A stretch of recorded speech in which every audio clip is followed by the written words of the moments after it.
اسی علم کے حوالے سے اس شخص سے متعلق یہ 4 باتیں جو ہیں لکھ دی جاتی ہیں۔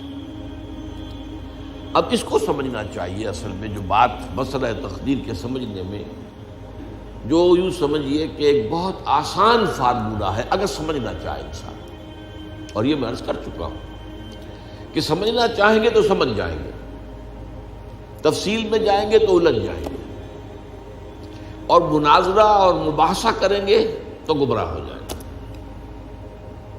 چنانچہ اسی پر میں حدیث آپ کو سنا چکا ہوں کہ ایک مرتبہ حضرت ابو ہریرہ فرماتے ہیں کہ حضور صلی اللہ علیہ وسلم برآمد ہوئے اپنے حجرے سے، اور ہم مسجد کے گوشے میں بیٹھے ہوئے تقدیر کے بارے میں بحث کر رہے تھے، تو آپ شدید ناراض ہوئے، اور اس قدر آپ کا چہرہ مبارک غصے کی وجہ سے سرخ ہو گیا کہ ایسے محسوس ہوا جیسا آپ کے گالوں میں انار کا رس جو ہے وہ ڈال دیا گیا ہے، وہ اس کے اوپر بہا دیا گیا، وہ سرخ قندھاری انار، اس کا تصور کیجئے، وہ عام انار نہیں جس کے اندر وہ رنگ نہیں ہوتا۔ پھر آپ نے فرمایا غصے سے، کیا تمہیں اس بات کا حکم دیا گیا؟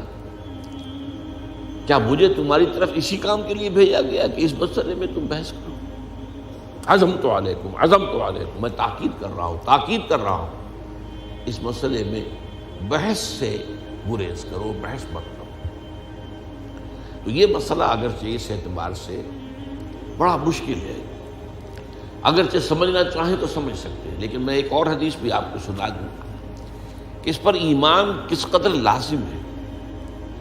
یہ ایک تابعی ہے حضرت ابن الدیلمی رحمۃ اللہ علیہ، وہ فرماتے ہیں، ذرا طویل حدیث ہے، میں اس کا خلاصہ بیان کر رہا ہوں، کہ میرے دل میں تقدیر کے بارے میں کچھ وسوسے پیدا ہوئے،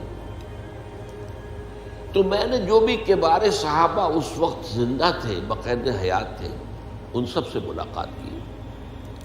ابی ابن کعب رضی اللہ تعالی عنہ، جن کے بارے میں حضور نے فرمایا ہے کہ اقرأہم ابی ابن کعب، میرے صحابہ میں قرآن کا سب سے بڑا عالم ابی ابن کعب۔ ان کے علاوہ عبداللہ ابن مسعود کے پاس بھی میں گیا رضی اللہ تعالیٰ عنہ، جن کی حدیث ہم پڑھ رہے ہیں۔ حذیفہ بن یمان کے پاس میں گیا رضی اللہ تعالیٰ عنہ۔ ان سب نے ایک بات یہ کہی کہ دیکھو، ایک بات تو یہ جان لو کہ اللہ تعالیٰ کی قدرت سب شے پر حاوی ہے۔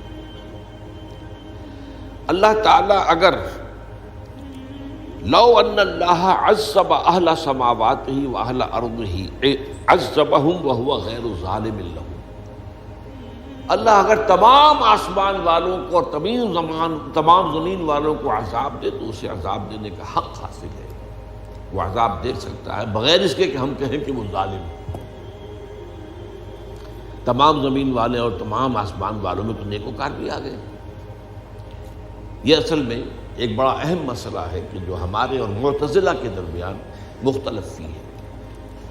معتزلہ ہی کے انداز میں اہل تشیع کا عقیدہ بھی ہے کہ اللہ پر عدل واجب ہے، اہل سنت کے نزدیک اللہ پر کوئی شے واجب نہیں، اللہ کا اختیار مطلق ہے، جو چاہے کرے۔ چنانچہ وہ ظالم کو معاف کر سکتا ہے جب چاہے، اور وہ کسی اچھے آدمی کو عذاب دے سکتا ہے جب چاہے۔ یغفر لمن یشاء ویعذب من یشاء واللہ علی کل شیء قدیر۔ یہ سورہ بقرہ کی آخری آیت میں ہے کہ آیات میں سے ہے، لاسٹ بٹ 3 آیت میں۔ تو اس اعتبار سے اللہ کا ایک تو اختیار مطلق ہے۔ پھر میں زید ابن ثابت کے پاس گیا تو انہوں نے یہی بات مرفوعاً بیان کی کہ میں نے خود حضور سے سنی ہے یہ بات۔ باقی 3 صحابہ کے بارے میں تو وہ کہتے ہیں کہ انہوں نے گویا کہ اپنی رائے کا اظہار کیا، اور اگر اللہ تعالیٰ چاہے لو رحمہم، تمام آسمان والوں اور تمام زمین والوں کو بخش دے اور رحم کرے، لکانت رحمتہ خیرا لہم من اعمالہم، تو اس کی رحمت جو ہے وہ یقیناً لوگوں کے اعمال سے بہت بالا ہے، بلند و برتر ہے، تو جو چاہے کرے۔ وہ ابو جہل کو بخش دے، کون اعتراض کر سکے گا؟ اور وہ کسی سے بڑے شخص کو جو ہے وہ عذاب دے، کون اعتراض کر سکتا ہے؟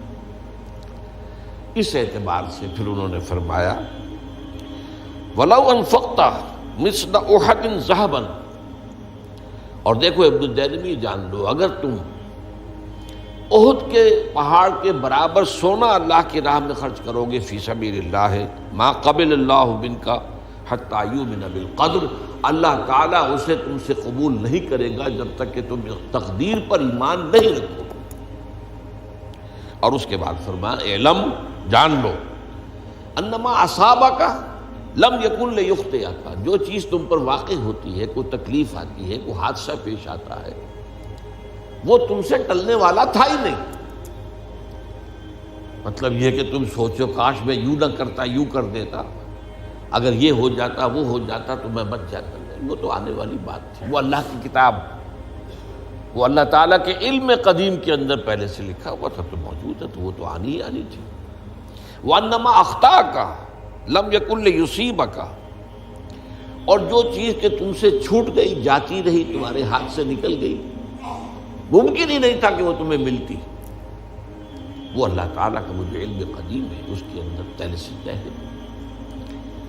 وَلَوْ مِتَّ عَلَىٰ غَيْرِ هَٰذَا لَدَخَلْتَ النَّارَ، اگر دیکھو تم غور سے سن لو، اگر اس عقیدے کے سوا کسی اور پر تمہاری موت واقع ہوئی تو جہنم میں داخل ہو جاؤ۔ تو یہ اس ایمان بالقدر کی اہمیت کا معاملہ۔ اس کے لیے جو میں کہہ رہا تھا کہ ایک فارمولہ جو سمجھ میں آ سکتا ہے وہ یہ ہے، انگریزی کی جو اصطلاحات کے حوالے سے پہلے میں واضح کروں گا وہ ذرا زیادہ واضح ہے۔ ایک ہے پری نالج، کسی چیز کا علم پہلے سے ہونا، ایک ہے پری ڈیسٹینیشن، کسی شے کا پہلے سے طے پا جانا۔ ان دونوں میں گڑبڑ کا نہیں کرنا چاہیے۔ اللہ کا علم قدیم اس کے جبر کو مستلزم نہیں ہے، اس کا علم ہے یہ کہ تم یہ کرو گے، اس کا مطلب یہ نہیں ہے کہ تم اس کے جبر کے تحت کر رہے ہو۔ اس کی ایک سادہ سی مثال میں دیا کرتا ہوں، پھر میں عرض کروں گا، سمجھنا چاہیں تو یہ فارمولہ بہت کافی ہوتا ہے۔ آپ کسی بچے کے سامنے کوئی کھلونا ڈال دیں، آپ کو تقریباً یقین ہے وہ متوجہ ہوگا، اسے اٹھائے گا۔ ہو سکتا ہے بچہ کسی اور دھن میں ہو اس وقت، ادھر اس کی توجہ کسی اور کو نہ اٹھائے۔ اگر وہ اٹھا لیتا ہے تو آپ کے مجبور کرنے سے تو اس نے نہیں اٹھایا، اس نے تو اٹھایا ہے اپنے انسٹنکٹ کے تحت کہہ لیں، اپنے ارادے کے تحت کہہ لیں، آپ مجبور تو آپ نے کی۔